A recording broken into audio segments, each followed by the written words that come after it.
Oke, baiklah kita mulai lagi praktikum acara yang kedua, pertemuan yang kedua, ya, yaitu masih mengenai lipida, tapi pada pertemuan yang saat ini kedua ini adalah tentang penentuan kadar lemak susu, yaitu kadar lemak dalam susu. Baik, jadi perlu kita ketahui bahwa susu ini kan bisa kita katakan merupakan emulsi. Emulsi sudah tahu kan definisinya, yaitu apa partikel-partikel kecil minyak yang terdapat dalam uh, terdistribusi terbagi rata dalam air, terutama air. Maka ini termasuk susu ini termasuk emulsi. Jadi emulsi itu kita tahu bahwa harus ada emulgatornya supaya stabil, supaya minyak butir-butir minyak kecil itu dapat stabil dalam susu. Oleh karena itu untuk menentukan kadar lemak yang terdapat dalam susu ini, maka tentu saja kita harus dulu merusak ataupun merusak emulgatornya. Dalam hal ini saya kan bahwa emulgatornya adalah protein, ya, protein dan juga mungkin zat lain yang terdapat dalam susu ini dengan cara merusak protein itu sehingga nanti emulgatornya sudah rusak, tidak aktif lagi. Dengan demikian sesudah sentrifugasi nanti maka minyaknya akan terpisah karena sudah rusak emulsinya, yaitu dengan adu sampat nanti.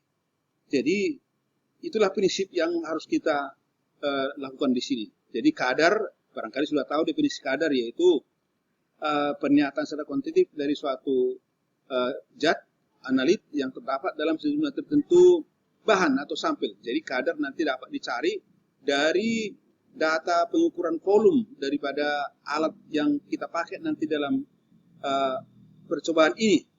Ya.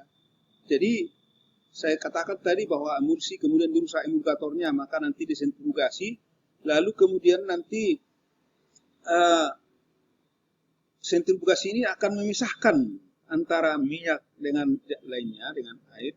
Maka biasanya kan BD minyak lebih kecil sehingga nanti minyaknya berada di atas dan nanti kan bisa diukur volume minyak yang terdapat dalam lemak itu sesudah terpisah dari alat yang digunakan dalam percobaan ini. Jadi kemudian nanti kita ukurlah berapa volume daripada minyak yang terdapat dalam sampel susu ini dan berapa volume susu yang ditambahkan, maka nanti dapatlah kita cari berapa kadar, apakah itu volume per volume ataupun yang lain, nanti bisa kita tentukan kadarnya dari percobaan ini. Maka itulah barangkali yang prinsip-prinsip yang harus kita ketahui dalam penentuan kadar lemak dalam susu ini. Jadi saya kira itu aja yang penting saya sampaikan. Ya, mudah-mudahan sangat bermanfaat ya dengan informasi ini. Maka dengan demikian informasi ini ataupun acara ini saya tutup. Semoga apa yang saya sampaikan dapat dipahami dan dapat membantu untuk melaksanakan dan memahami proses-proses dan prinsip dalam percobaan penentuan kadar lemak dalam susu ini. Sekian dan terima kasih. Selamat siang semuanya. Kami asisten biokim akan mendemonstrasikan praktikum hari ini yang berjudul penentuan kadar lemak susu, di mana prinsipnya adalah sebagai berikut. Sampel yang akan kami gunakan adalah sampel susu 1 gram. Diambil 5 mili hasil pekat menggunakan pipet tetes, kemudian diukur menggunakan gelas ukur.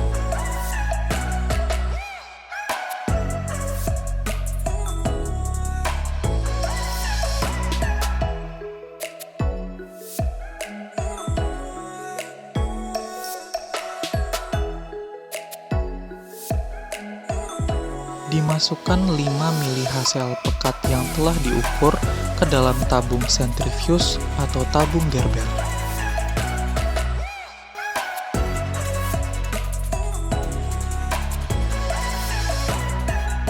Diambil sampel sebanyak 10,75 mili yang diukur menggunakan gelas ukur.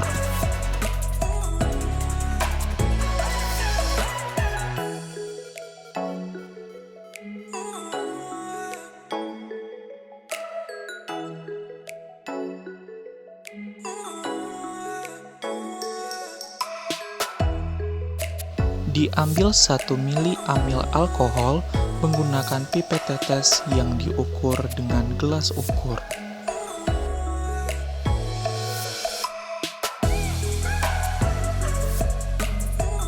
Kemudian dicampurkan sampel dan amil alkohol yang telah diukur tadi di dalam Erlenmeyer.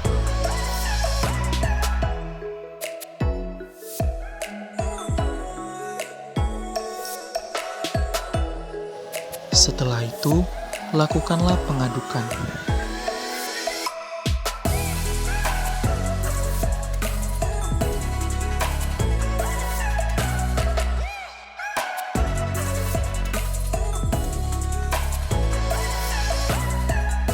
Campuran sampel dan amil alkohol tadi diambil sebanyak 5,35 mili melalui pipet tetes yang diukur menggunakan gelas ukur.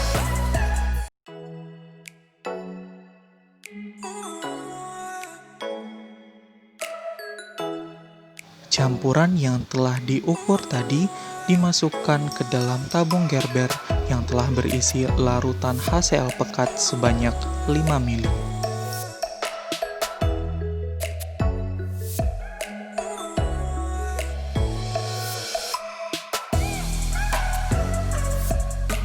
Ditutup tabung dan lakukan pengocokan. Setelah homogen, maka lakukanlah proses sentrifuge.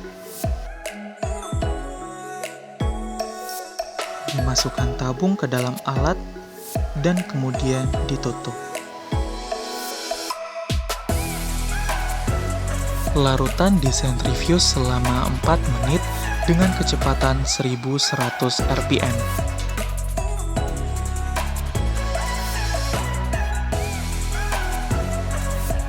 Setelah 4 menit, maka ambillah larutan dan kemudian kita lakukan pengukuran.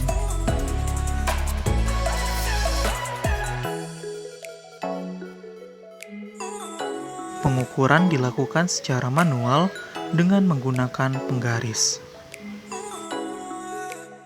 Didapat hasil sebesar 3,8 untuk lemak susu yang telah terpisah dari supernatan. Ini diukur dari batas pisah antara supernatan dan lemak susu. Demikian hasil praktikum kita hari ini. Semoga praktikum ini dapat menambah pengetahuan adik-adik sekalian. Dan semoga adik memahami apa yang kami sampaikan. Terima kasih.